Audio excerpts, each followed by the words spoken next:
और सबसे पहले आपको बताएं, डिजकोट में धुंध के बायस तेज रफ्तार ट्रॉली ट्रैक्टर और अर्बन बस के दरमियान तसादुम का वाकया पेश आया। ट्रैफिक हादसे में 20 मुसाफिर जख्मी हो गए। जख्मी होने वाले 10 मुसाफिरों की हालत नाजुक। हादसा तेज रफ्तारी और शदीद धुंध की वजह से पेश आया। रेस्क्यू की टीमों ने जख्मियों को अस्पताल मुंतकिल कर दिया। आपको बताते चले, डिजकोट में धुंध के बायस तेज रफ्तार ट्रैक्टर ट्राली और अर्बन बस के दरमियान तसादुम। ट्रैफिक हादसे में 20 मुसाफिर जख्मी हो गए। जख्मी होने वाले 10 मुसाफिरों की हालत नाजुक है। हादसा तेज रफ्तारी और शदीद धुंध की वजह से पेश आया। रेस्क्यू की टीमों ने जख्मियों को अस्पताल मुंतकिल कर दिया। आपको बता रहे हैं डिजकोट से, जहां धुंध के बायस ट्रैफिक हादसा पेश आया है। बात करेंगे तैयब मकबूल से, हमारे साथ मौजूद है। तैयब, बताइएगा इस हादसे के हवाले से। जी बिल्कुल, ये ट्रैफिक हादसा डिजकोट के इलाका दालोवाल में पेश आया, जहां पर धुंध की वजह से और तेज रफ्तारी की वजह से अर्बन वैगन और एक बस के दरमियान तसादम हुआ, जिसके नतीजे में 20 मुसाफिर जख्मी हो गए। जख्मी होने वालों में खवातीन, बच्चे और मर्द शामिल हैं। थाना डिजकोट पुलिस भी और रेस्क्यू 112 भी मौका पर पहुंचे हैं और 20 जख्मियों को उन्होंने मुख्तलिफ अस्पतालों में मुंतकिल किया है और जख्मी होने वाले 20 में से 10 अफराद की हालत तशवीशनाक बताई जाती है। रेस्क्यू जराये के मुताबिक जो अर्बन मुसाफिर का ड्राइवर था, उसकी जानिब से धुंध की वजह से और तेज रफ्तारी की वजह से ये हादसा पेश आया है। जो ड्राइवर खुद भी जख्मी है। पुलिस का ये कहना था कि ड्राइवर को जख्मी हालत में ही हिरासत में ले लिया गया है और दोनों गाड़ियां मुकम्मल तौर पर तबाह हो चुकी हैं, जिनका मलबा रोड से हटाने के लिए भी रेस्क्यू ने अपनी कार्रवाई शुरू कर दी है। दूसरी जानब पुलिस हुकाम का इस हवाले से कहना था कि फौरी तौर पर मामला की जांच की जा रही है कि क्या ये वाकया। अपडेट कर रहे थे, बहुत शुक्रिया आपका। फैसलाबाद में सस्ते आटे की खरीदारी के लिए लंबी लाइनें। आटा खरीदने के लिए शहरी 2-2 घंटे लाइनों में लगने पर मजबूर है। शहरियों का कहना है लोग ज्यादा होते हैं, आटे के थैले कम। जब आटा लेने की बारी आती है तो आटा खत्म हो जाता है। शहरी हाली खात घरों को लौटने लगे। आपको बता रहे हैं, इस हवाले से फैसलाबाद में सस्ते आटे की खरीदारी के लिए लंबी लाइनें लगना मामूल बन गया। आटा खरीदने के लिए शहरी 2-2 घंटे लाइनों में लगने पर मजबूर हैं। इसी हवाले से बात करेंगे फजील अहमद से। फजील, आगाह कीजिएगा इस हवाले से। जी बिल्कुल, फैसलाबाद शहर के अंदर आटे की खरीदारी के लिए लंबी लाइनें लगना मामूल बन चुका है। रोजाना की बुनियाद पर शहरी जो है वो सस्ते आटे की खरीदारी के लिए दुकानों पर, ट्रकिंग पॉइंट पर पहुंचते हैं, लेकिन आटा जो है वो शहरियों की जानिब से कहा जाता है कि जब बारी आती है तो ख़त्म हो जाता है। शहरी मेरे साथ मौजूद है, उनसे पूछते हैं। जी बताइएगा, आटा ना मिलने से क्या मुश्किलात हैं, क्या कहें? देखिए भाई साहब, ये जो 15 किलो का थैला है ये 2000 तक पहुंच गया है। हमने ये 10.5 किलो का जो थैला है वो हम खरीदना चाहते हैं, लेकिन दुकानों पर बहुत कम आ रहा है। लाइनें बहुत ज़्यादा लंबी लग रही हैं, बहुत कम थैले आ रहे हैं। हम बहुत मजबूर हैं कि ये 10 किलो का थैला खरीदने के लिए जिस दुकान पर जाते हैं वहाँ पर लंबी लाइनें लगी रहती हैं और बहुत परेशानी है, बहुत परेशानी है। जो आम आटा है दुकानों पर वो 2000 रुपये तक पहुंच चुका है 15 किलो का, लेकिन 10 किलो का आटा खरीदना चाहते हैं जो कि नहीं मिलता। और भी शहरी हैं यहाँ पर। जी आप आगे आइएगा, आप बताइएगा क्या मुश्किलात हैं सस्ता आटा ना मिलने? बहुत ज़्यादा लाइनें लगी होती है, रेट इतना बढ़ गया है, आटा मिलता नहीं है, बच्चे परेशान होते रोटी के लिए। जी बिल्कुल, रेट बहुत बढ़ गया है, लेकिन सस्ता आटा जो ट्रकिंग पॉइंट बनाए गए हैं वो भी यहाँ पर भी आटा नहीं मिलता। और भी यहाँ पर शहरी हैं। जी आप बताइएगा, कितनी देर खड़े रहना पड़ता है सस्ते आटे के? सर हमें तकरीबन आधा घंटा खड़ा रहना पड़ता है। काफ़ी लंबी लाइनें होती हैं, काफ़ी धूप में, सर्दी होती है, काम तो वैसे ही बंद है ज़्यादातर। तो ये आटे की महंगाई, ये जो भी है, तो बहुत। जी बिल्कुल, ये बात आपने सुनी, जैसे कि इनकी जानिब से कहा जा रहा है कि लंबी लाइनों में खड़ा रहना पड़ता है। आटे की कीमत इतनी बढ़ चुकी है कि आम दुकानों से आटा खरीदना मुश्किल हो चुका है, लेकिन जो इंतज़ामिया की जानिब से ट्रकिंग पॉइंट बनाए गए हैं यहाँ से भी आटा बहुत कम मिलता है क्योंकि कोटा कम आता है। दूसरी जानिब दुकानदारों की जानिब से ये कहा जाता है कि जो इंतज़ामिया की जानिब से मिलों को आटे का कोटा देने का कहा गया है, वो ज़्यादा आटे के कोटे पर साइन लेते हैं दुकानदार के, लेकिन आटे का कोटा कम देते हैं, जिसकी वजह से शहरी जो हैं अब वो यहाँ पर खड़े रहते हैं। आटा जो है पूरा कोटा नहीं आता। कुछ शहरी आटा लेते हैं तो कुछ जब बारी आती है तो ख़त्म हो जाता है। इस हवाले से शहरियों का भी ये मुतालबा है कि इंतज़ामिया को चाहिए सस्ते आटे की जो किल्लत है जो यहाँ पर शहर फैसलाबाद में पैदा हो रही है, इस पर काबू पाने की अपील फजील अपडेट कर रहे थे। बहुत शुक्रिया आपका फजील। अब रुख करें झंग का, तो झंग में भी सरकारी आटे का बहरान पैदा होने लगा। सस्ता आटा लेने वालों की लंबी कतारें लग गईं। जंग में अवाम सब्सिडाइज आटे के लिए घंटों लंबी कतारों में इंतजार करने पर मजबूर हो गए और जरूरत के मुताबिक आटे की फराहमी में बुरी तरह से नाकाम हो गई है। बात करेंगे मोहम्मद रमजान मिर्जा से, मौजूद है हमारे साथ। रमजान, आगाह कीजिएगा इस हवाले से। जी बिल्कुल, अवाम मुफ्त आटा लेने नहीं पहुंचे, हाथों में पैसे हैं, शनाख्ती कार्ड मौजूद है, आटा भी मौजूद है। इसके बावजूद लंबी लाइनें जो हैं ये सार्फिन को जो हैं वो बर्दाश्त करना पड़ रही हैं।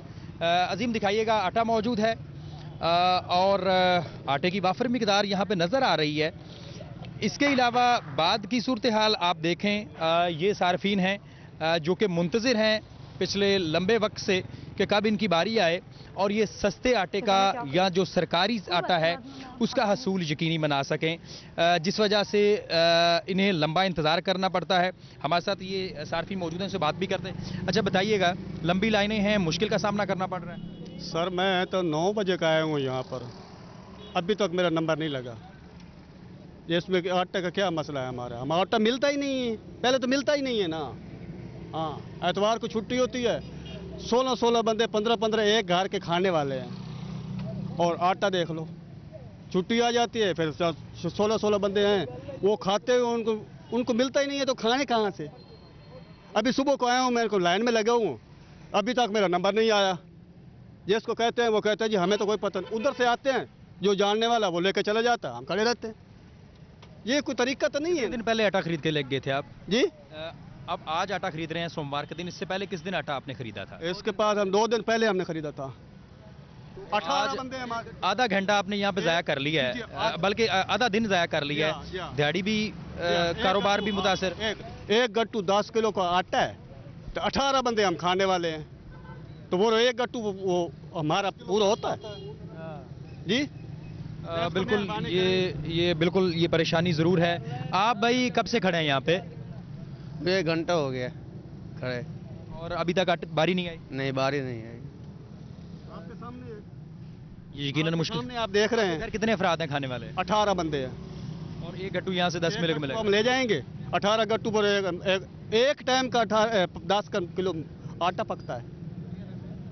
मुलाजिम अजीम, दिखाइएगा, लंबी कतारें हैं और अभी मजीद अफराद जो हैं वो आ रहे हैं, सिर्फ इस इंतज़ार में, इस कोशिश में कि शायद सस्ता आटा जो है वो मुयस्सर आ सके, हुकूमत का जो सरकारी रेट के ऊपर आटा है वो मुयस्सर आ सके।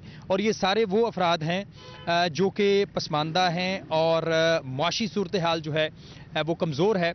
लेकिन अफसोस की बात यह है कि हुकूमत इस मसले के ऊपर जो है वो संजीदा दिखाई नहीं दे रही और आटे की फराहमी यकीनी बनाने के लिए जो है वो इक़दाम नहीं उठाया जा रहे, और ये किल्लत जो है वो आटे की मजमूई तौर पर अब झंग में भी पैदा होने शुरू हो गई है। और ये सूरत हाल सिर्फ इस पॉइंट की नहीं है, बहुत से पॉइंट्स ऐसे हैं जहाँ पर आटे की। बहुत शुक्रिया मोहम्मद रमजान मिर्जा अपडेट करने के लिए। चिन्योट का रुख कर लेते हैं। हुकूमत ने महंगाई को कुछ कम करने के लिए यूटिलिटी स्टोर्स पर दिया जाने वाला रिलीफ खत्म कर दिया। प्रोग्राम में रजिस्टर्ड मुस्तहिक अफराद ही OTP कोड के जरिए सस्ता घी, चीनी और आटा ले सकेंगे। इसी हवाले से मजीद तफसीलात जान लेते हैं अपने नुमाइंदा बाबर मुनीर से। जी बाबर, बताएगा चिन्योट के शहरियों का क्या कहना है इस हवाले से? बिल्कुल जी, नए साल के शुरू में हुकूमत की जानिब से एक फिर गलत फैसला जो है वो किया गया है। जो गरीब आदमी है वो परेशान हो गया है। यूटिलिटी स्टोरों पर जो सब्सिडी थी वो ख़त्म कर दी गई है। बेनज़ीर प्रोग्राम में रजिस्टर्ड जो मुस्तहिकीन अफराद हैं सिर्फ वही उस सब्सिडी से जो है वो फ़ायदा हासिल कर सकेंगे। उन्हीं घी, चीनी, आटा सब्सिडाइज रेट पर मिलेगा। बाकी जो अफराद जो बेनज़ीर इनकम सपोर्ट प्रोग्राम के तहत रजिस्टर्ड नहीं हैं उन्हें ओपन मार्केट के रेट पर ही यूटिलिटी स्टोरों पर चीनी, घी और आटा मिलेगा। मिसाल के तौर पर अगर कैमरामैन आपको दिखा सके तो जो रजिस्टर्ड अफराद हैं उन्हें 400 रुपये में आटा मिलेगा, जो रजिस्टर्ड नहीं है उन्हें 648 रुपये में आटा मिलेगा और मार्केट में भी यही आटे का रेट है। इसी तरह चीनी जो है वो मुस्तहिकीन में 70 रुपये फ़ी किलो के हिसाब से मिलेगी, जो बाकी लोग हैं उन्हें 99 रुपये फ़ी किलो के हिसाब से मिलेगी। जो सस्ता घी है 300 रुपये वाला वो भी जो मुस्तहिक लोग हैं उन्हें 300 रुपये में मिलेगा और जो मुस्तहिक नहीं है, अहल नहीं है, जो रजिस्टर्ड नहीं है बेनज़ीर प्रोग्राम में उन्हें 375 रुपये में जो है वो घी मिलेगा। और इसका बाकायदा तौर पर नोटिफिकेशन कर दिया गया है, जिस वजह से जो आम तबका है वो परेशान है कि उनकी सब्सिडी खत्म कर दी गई है। हुकूमत की जानिब से ये अच्छा फैसला नहीं किया गया। शहरी मौजूदा क्या कहेंगे जी ये जो फैसला किया गया? भाई जी सब्सिडी हुकूमत वाले हूँ असी किहड़े पासे जाइए, ये तो भी कोई सानू 400-450 लगता, हूँ बाहर भी सानू 640-50 लगता पाया, सानू स्टोरां ते आवन दा की फायदा लभसी लगा। ਅਸੀਂ ਗਰੀਬ ਬੰਦੇ ਜਾਵੀਏ ਕਿਹੜੇ ਪਾਸੇ 400-500 ਰੁਪਏ ਅਸੀਂ ਦਿਹਾੜੀ ਕਮਾਉਂਦੇ ਆ ਅਸੀਂ 600-700 ਰੁਪਏ ਆਟਾ ਬੱਚਿਆਂ ਨੂੰ ਕਿਹੜੇ ਪਾਸੇ ਲਿਆ ਕੇ ਖਵਾਈਏ बराए मेहरबानी करो कुछ बाबर तफसीलात से आगाह कर रहे थे। बहुत शुक्रिया आपका बाबर।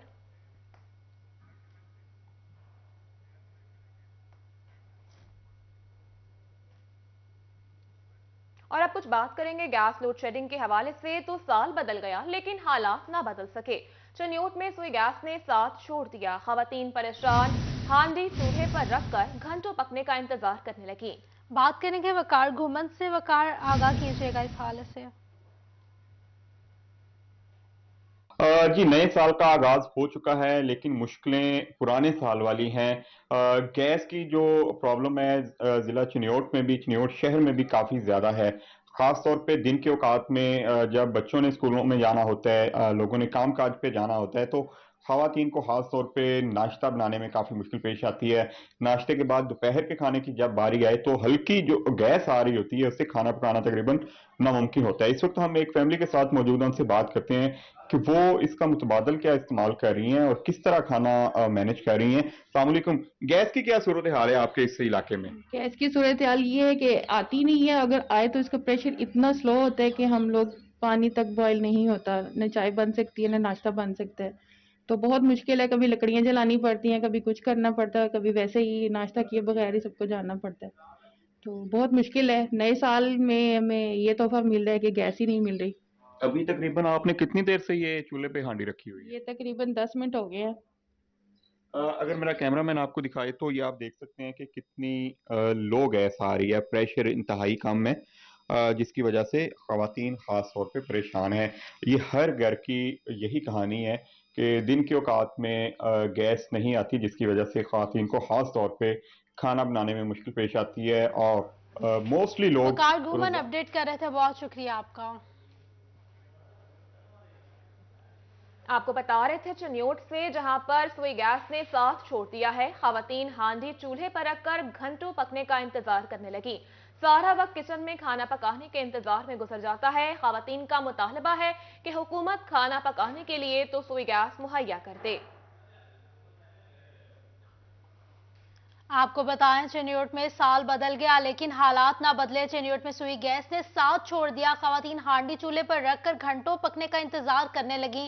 सारा वक्त किचन में खाना पकाने के इंतजार में गुजर जाता है। हुकूमत खाना पकाने के लिए तो गैस मुहैया करे, खवातीन का मुतालबा सामने आया है। आपको आगाह कर रहे थे चन्योट की सूरत हाल के हवाले से, जहां सुई गैस ने साथ छोड़ दिया है। खवातीन हांडी पकाने के लिए मुश्किलात का सामना करने लगी हैं।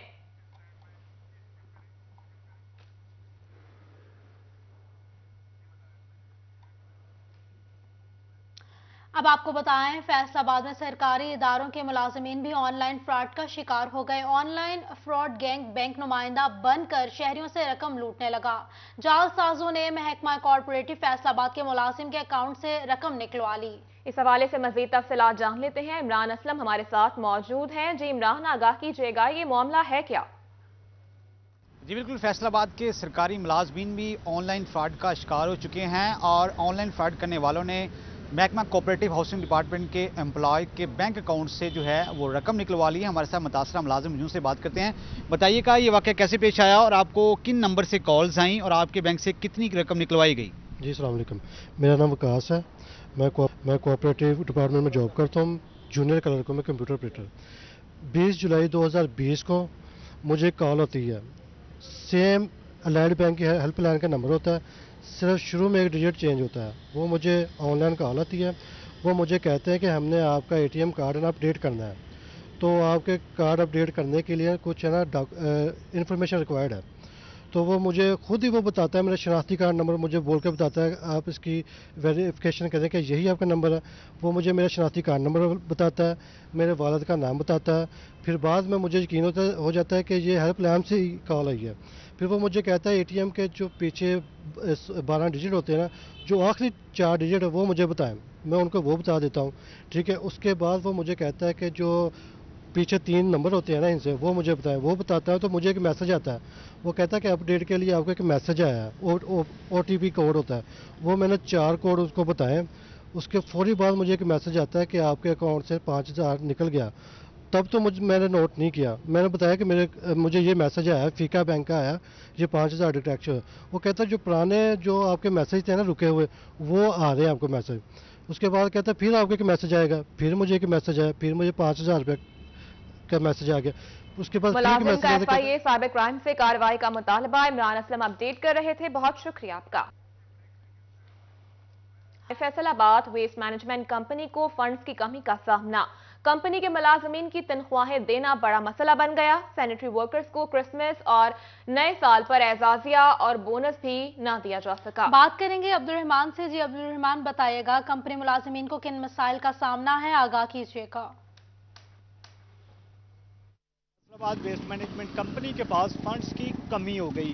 फंड्स कम पड़ने की वजह से मुलाजमीन की तनख्वाहें देना एक बड़ा मसला बन गया। वाज़ेह रहे कि यहाँ पर दिसंबर की तनख्वाहें भी नहीं दी जा सकी। इसके अलावा जो सेंट्री वर्कर्स मुलाजमीन को, उनको हमेशा से ही ईदों पर काम करने की वजह से या अहम इवेंट्स पर काम करने की वजह से बोनस सैलरी दी जाती है, जिसको 13वीं तनख्वाह या एजाज़िया भी कहा जाता है। मुलाजमीन को वो भी नहीं क्रिसमस पर और नए साल के मौका पर दिया जा सका, क्योंकि यहाँ पर सेंट्री वर्कर्स की मेजॉरिटी जो है वो क्रिश्चियन कम्युनिटी से ताल्लुक़ रखती है। तो उनको 25 दिसंबर क्रिसमस पर या नए साल पर एक बोनस सैलरी और एजाज़िया दिया जाता है।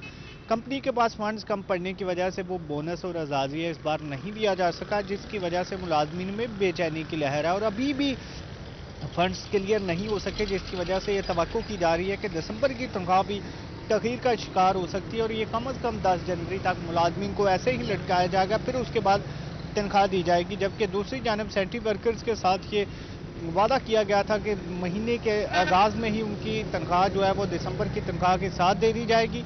अगर इसमें ताखीर हुई तो सेंट्री वर्कर्स मुलाजमीन ने एहतजाज का इंडिया भी दिया है। अब्दुल रहमान अपडेट करने के लिए।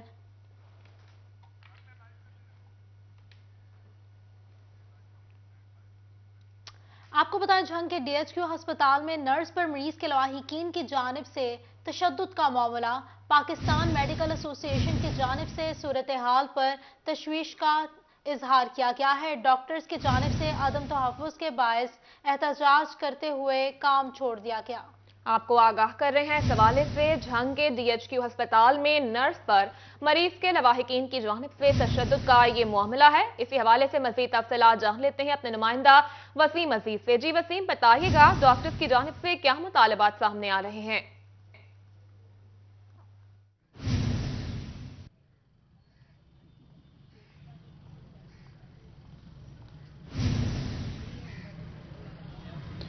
जी बिल्कुल, गुज़श्ता रोज़ डिस्ट्रिक्ट हेडक्वार्टर हॉस्पिटल जंग के ट्रामा सेंटर में जो है वो स्टाफ नर्स के साथ मरीज के साथ आए लवाहिकीन की जानिब से मिसबिहेव किया गया, हिरासा किया गया और उसे जो है वो तशद्दुद का निशाना बनाया गया, जिसके बाद जो है वो स्टाफ नर्सेज की जानिब से और पैरामेडिकल स्टाफ और इसी के साथ PMA की जानिब से हॉस्पिटल में काम छोड़ दिया गया, OPD बंद कर दी गई, जिसके बायस जो है वो मरीजों को शदीद मुश्किलात का सामना रहा। लेकिन यहाँ पर जो है वो स्टाफ नर्स को हरासा करने के मामले पर PMA की जानिब से खासी जो है वो तशवीश का इजहार किया गया है। अदम तहफ़्फ़ुज़ के बायस जो है उन्होंने काम छोड़ा है। मेरे साथ PMA के सदर डॉक्टर इजाज साहब मौजूद हैं, इनसे बात करते हैं। सर बताइएगा क्या मुतालबात हैं, आज काम किस बिना पर छोड़ा है? बिस्मिल्लाहिर्रहमानिर्रहीम। जैसे कि आपको मालूम है कि कल रात को ट्रामा सेंटर के अंदर मरीजों के लवाहिकीन की जानिब से हमारी स्टाफ नर्सेज को तशद्दुद का निशाना बनाया गया है, उन्हें हरासा किया गया है और काम में रुकावट डाली गई है। न सिर्फ स्टाफ नर्सेज बल्कि उस टाइम हमारा जो भी पैरामेडिकल स्टाफ था, हमारे डॉक्टर मौजूद थे, उन सबको हरासा किया गया है और बड़ी बदतमीजी उनके साथ की गई है। देखिए, हमारी जो कम्युनिटी है, चाहे हम डॉक्टर्स हों, हम पैरामेडिक्स हों, स्टाफ नर्सेज हों, हम 24 आवर्स मरीजों की खिदमत के लिए हाजिर होते हैं। तो लेकिन हमारी भी रेस्पेक्ट का ख्याल रखना चाहिए, हमारी इज़्ज़त का भी ख्याल रखना चाहिए, हमें सिक्योरिटी भी प्रोवाइड करनी चाहिए। तो हम इस वाक़े की पुरजोर मज़म्मत करते हैं PMA जंग की जानिब से और मुतालबा करते हैं कि जो मुल्ज़िमान हैं वो फिल फौर उनको गिरफ़्तार किया जाए और हमारी दादरसी की जाए। और दूसरी बात यह है कि ये तो एक वाक़या है जो कि आज हाईलाइट हुआ है, ये आलमोस्ट डेली हमारे साथ होता है। छोटे मोटे वाक़े, चाहे हम आउटडोर में बैठे हों, चाहे हम एमरजेंसी में बैठे हों, हमारे साथ इस तरह मिसबिहेव होता है और तशद्दुद का निशाना बनाया जाता है और कोई सिक्योरिटी हमारे पास नहीं है। जो चौकी इस मौके पे मैं मुतालबा करता हूँ अपनी हॉस्पिटल एडमिनिस्ट्रेशन, डिस्ट्रिक्ट एडमिनिस्ट्रेशन को कि हमें प्रॉपर सिक्योरिटी प्रोवाइड की जाए। जो चौकी इन्होंने बनाई हुई है वो बिल्कुल इनइफेक्टिव है, उसको या तो ख़त्म कर दें अगर वो नहीं हमें सिक्योरिटी प्रोवाइड कर सकते, और अगर करनी है तो फिर प्रॉपर सिक्योरिटी हो, जहाँ पे अमला मौजूद हो, विजिलेंट रहे, हमारे कॉल के ऊपर फ़ौरन रिस्पॉन्ड करे, उसके बाद ही ये डॉक्टर्स का मुल्ज़िमान की फौरी गिरफ्तार। तालिबा वसीम अपडेट कर रहे थे, बहुत शुक्रिया तफसीलात के लिए।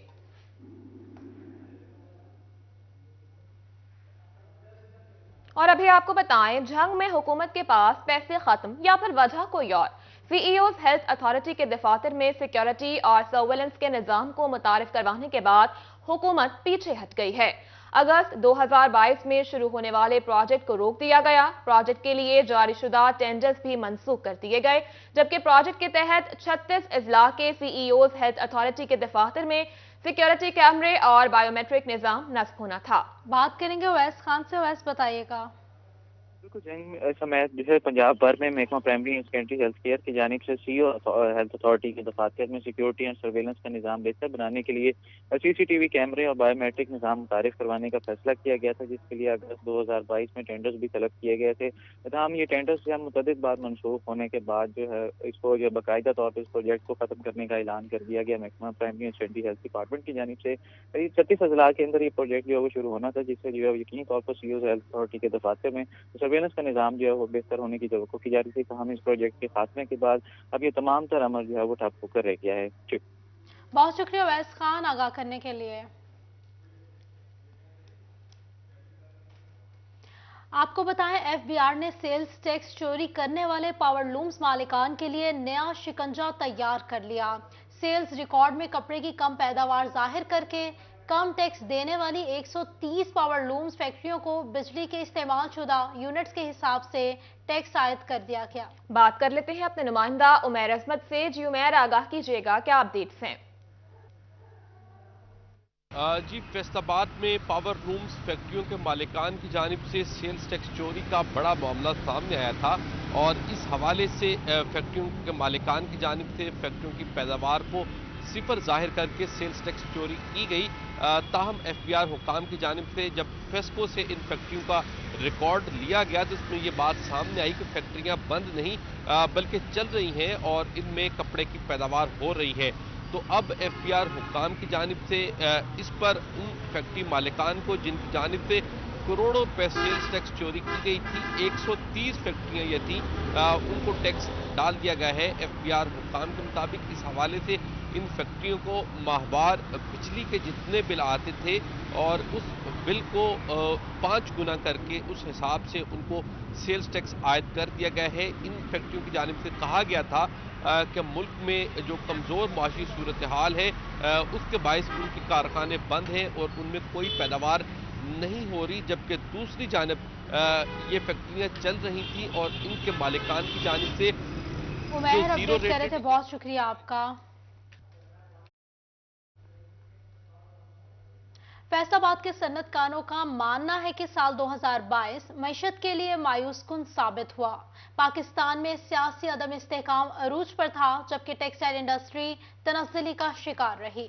इसी हवाले से मजीद बात कर लेते हैं अपने नुमाइंदे शराफ भट्ट से। जी शराफ, बताइएगा सनतकारों का इस हवाले से क्या कहना है? 22 इंडस्ट्री के लिए, टेक्सटाइल के लिए और हमारी इकोनॉमी के लिए इंतहाई चैलेंजिंग साल रहा है।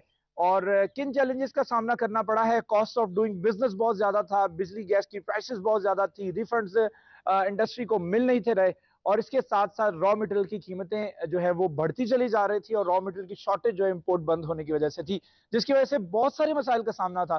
गुफ्तगू करने के लिए हमारे साथ रफीक साहब मौजूद हैं। इंडस्ट्री के हवाले से साल कैसा रहा, उनसे गुफ्तगू करते जानते इस हवाले से क्या कहेंगे। रफीक साहब बताइएगा, क्या कहेंगे इंडस्ट्री के लिए ये साल कैसा रहा है? जी, 2022 को अगर आप देखें तो इंडस्ट्री के लिए तो बहुत बुरा रहा। अब इसमें आप बिजली को देख लें, उसकी प्राइसेस हाई हैं, गैस मिल नहीं रही है, इंपोर्ट हम कर नहीं सकते, एलसीआं खुल नहीं रही हैं, डॉलर्स इस मुल्क में है नहीं। तो अब आप इसकी वजह से जो टेक्सटाइल इंडस्ट्री है वो फैसलाबाद की स्पेशली आप हर रोज़ देखते होंगे न्यूज़पेपर में कि वो यूनिट बंद हो गया, ए यूनिट बंद हो गया, बी हो गया, इतने एम्प्लॉयज़ जो हैं वो हम उन्होंने रिलीज कर दिए हैं। तो 2022 को अगर हम देखें तो इंडस्ट्री के लिए तो बिल्कुल भी अच्छा नहीं रहा। और हाँ, अब अगर आप जो लास्ट क्वार्टर अगर आप देखें तो वहाँ पे अब आप गवर्नमेंट जो है वो उनके मसले नहीं खत्म हो रहे, उनकी चपकलशें चल रही हैं कि ए आ जाए या बी आ जाए, उससे ओवरऑल हाँ पॉलिटिकल इश्यूज हैं और उसकी वजह से जो है वो मुल्क नुकसान में जा रहा है। और देखें अब अल्लाह करे कि 2023 शुरू हुआ है कि ये पॉलिटिकली हम सेटल हो जाएं और हमारी एलसीज ओपन होना शुरू हो जाएं। उसके बाद जो हमारी कॉस्ट ऑफ डूइंग बिजनेस है वो कुछ नीचे आ जाए तो हम शिराज कंपेटिटिव तफसीलात से आगाह कर रहे थे, बहुत शुक्रिया आपका Siraj. Regional passport office Faisalabad में साल 2022 के दौरान बैरून ममालिक सफर करने के लिए पासपोर्ट बनवाने वालों का तांता बंधा रहा। 2022 में 1,29,149 अफराद ने पासपोर्ट बनवाए। मजीद तफसीलात जान लेते हैं अपने नुमाइंदे वकास बेग से। जी वकास, आगाह कीजिएगा। आज बिल्कुल फैसलाबाद पासपोर्ट ऑफिस की जानिब से साल 2022 की प्रोग्रेस रिपोर्ट जो है जारी कर दी गई है, जिसके मुताबिक गुज़िश्ता बरस के 365 दिनों में अगर बात की जाए तो फैसलाबाद रीजनल पासपोर्ट ऑफिस में 1,29,149 अफराद ने पासपोर्ट के लिए अप्लाई किया। इस हवाले से मैं बताते चलूँ कि ना सिर्फ नया पासपोर्ट बल्कि पासपोर्ट रिन्यू भी करवाए गए। इस हवाले से असिस्टेंट डायरेक्टर पासपोर्ट साजिद गुजर का ये कहना है कि साल 2022 के दौरान 51,000 से जायद अफराद ने पासपोर्ट रिन्यू करवाए, जबकि 77 यानी 77,000 के करीब अफराद ने नए पासपोर्ट जो है वो अप्लाई किए। इस हवाले से रीजनल पासपोर्ट ऑफिस की जानिब से तमाम तर अप्लाई होने वाले पासपोर्ट जो हैं उनको तमाम कानूनी पैराए के अंदर रहते हुए ना सिर्फ चेक किया गया बल्कि ऐसे पासपोर्ट जिनकी रिजेक्शन का मामला था उनको भी प्रॉपर कवानीन के मुताबिक जो है वो रिजेक्ट किया गया। इस हवाले से असिस्टेंट डायरेक्टर पासपोर्ट का ये कहना है कि 100 से जायद ऐसे अफराद थे जिन्होंने अपना पासपोर्ट जो है वो 3 बार से जायद गुम किया, जिनके केसेस जो हैं वो इस्लामाबाद हेड ऑफिस को भिजवाए गए, जबकि दीगर अफराद को यहाँ पर पासपोर्ट की सहूलियात जो हैं वो फ्राहम की गई, जिसमें 1,29,149 अफराद के पासपोर्ट जो हैं उनका प्रोसेस मुकम्मल किया गया रीजनल पासपोर्ट ऑफिस में। जबकि इसके अलावा तहसील पासपोर्ट ऑफिस की अगर बात की जाए तो अपडेट कर रहे थे, बहुत शुक्रिया आपका। मुआशरे में आगाही की कमी या हम खुद बदलना नहीं चाहते। मलिकपुर खाली प्लॉट में कचरे के अंबार लग गए, सीवरेज के मसाइल भी जूं के तू हैं, इंतजामात ना होने के बराबर। बात करेंगे फसी नकवी से। फसी बताइएगा।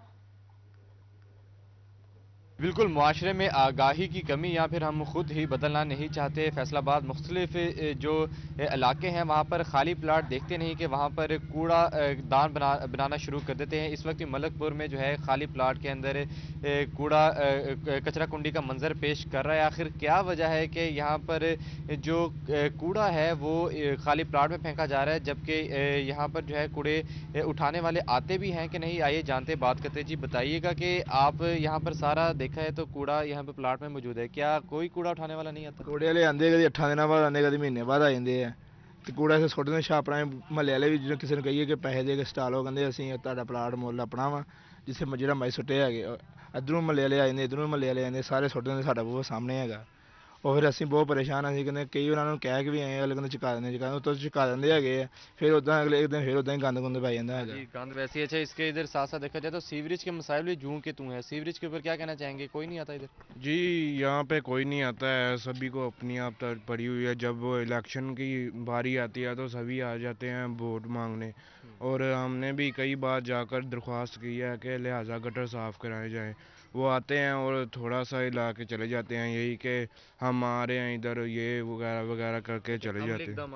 अमली इक़दाम नहीं होते। अमली जी बिल्कुल ठोस और अमली इक़दाम ना होने के सबब जो है इलाका जो है वो कचरा कुंडी में तब्दील होता नज़र आता है। दूसरी जानिब अगर बात की जाए सीवरेज, तो सीवरेज के मसाइल भी जूं के तू हैं, हल होते दिखाई नहीं दे रहे। इलाका में किन मुतालबा करते दिखाई दे रहे हैं कि जल्द से जल्द यहाँ पर जो सीवरेज के मसाइल हैं उनको भी हल किया जाए। बहुत शुक्रिया आपका।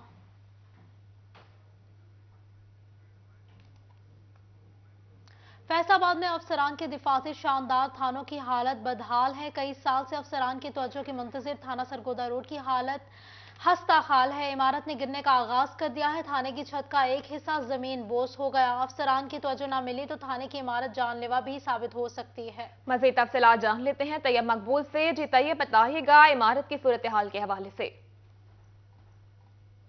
जी बिल्कुल, फैसलाबाद पुलिस के अफसरान की दफातर की इमारतों पर सालाना लाखों रुपए खर्च करके उसकी तज़ीनो आराइश की जाती है, लेकिन दूसरी जानब फैसलाबाद के पुलिस स्टेशन और छोटे अफसरान के दफातर को बेयारो मददगार छोड़ दिया गया है। DSP CIA का दफ्तर, थाना मदीना टाउन, गुलाम अहमदाबाद और ख़ास तौर पर थाना सरगोदा रोड की इमारतें साल हा साल से खस्ता हाली का बदतरीन नमूना पेश कर रही हैं और इस खस्ता हाली ने अपना रंग दिखाना शुरू कर दिया है। थाना सरगोदा रोड के छत की दीवार, उसका एक हिस्सा ज़मीन बोस हो चुका है और दीगर भी उसका बड़ा हिस्सा ज़मीन बोस होने के करीब पहुंच चुका है। हम इस वक्त थाना सरगोदा रोड की बैक साइड पर मौजूद है और मेरा कैमरामैन वहीद महमूद अगर आपको दिखा सके कि ये अरसा दराज से गिरने के करीब पहुंची हुई थी, लेकिन अब ये बाकायदा तौर पर दीवार का एक बड़ा हिस्सा गिर चुका है।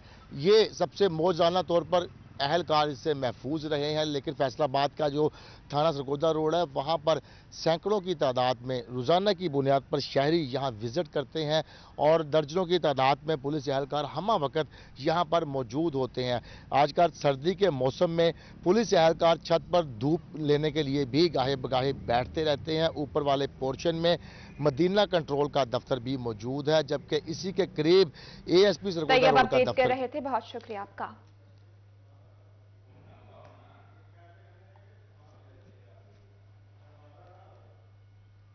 और यहाँ आपको बताएं, हुकूमत की जानिब से खरीदी गई गैर मुल्की गंदम की खेप आना शुरू हो गई। टोबा टेक्सिंग और झंग में महकमा खुराक के गोदामों में 2 लाख से ज्यादा बोरियां जखीरा की जाएंगी। बात करेंगे मुबशर हसन नकवी से। मुबशर, बताइएगा।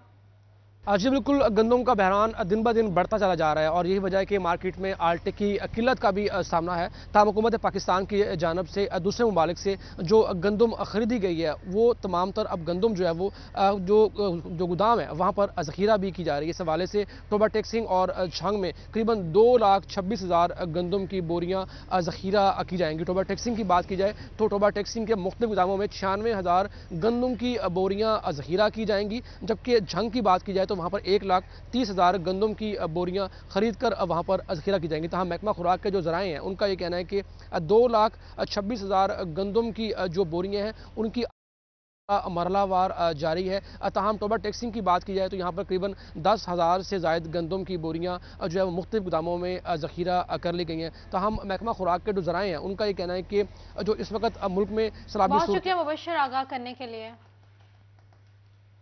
फैसलाबाद में डिस्ट्रिक्ट बार एसोसिएशन के सालाना इंतखाबात इलेक्शन बोर्ड की जानिब से उम्मीदवारों की खत्मी फहरिस्त जारी कर दी गई। तफसीलात बताएंगे हमारे नुमाइंदे हाशिर वड़ाइच। जी हाशिर।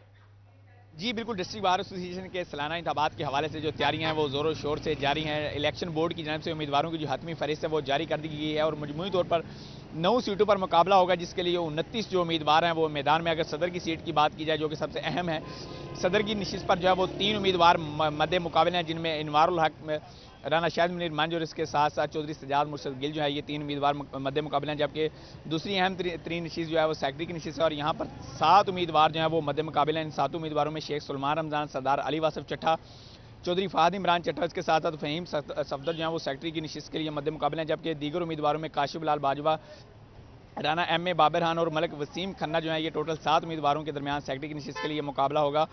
जबकि इसके साथ साथ अगर दीगर नशिस्तों की बात की जाए जिनमें नायब सदर की नशिस्त है, इसके लिए 4 उम्मीदवार जो है वो मद्दे मुकाबले हैं, जिनमें 2 खवातीन हैं। शुक्रिया हाशिर तफसीलात के लिए। न्यूज़ स्टूडियो से फिल वक्त इतना ही।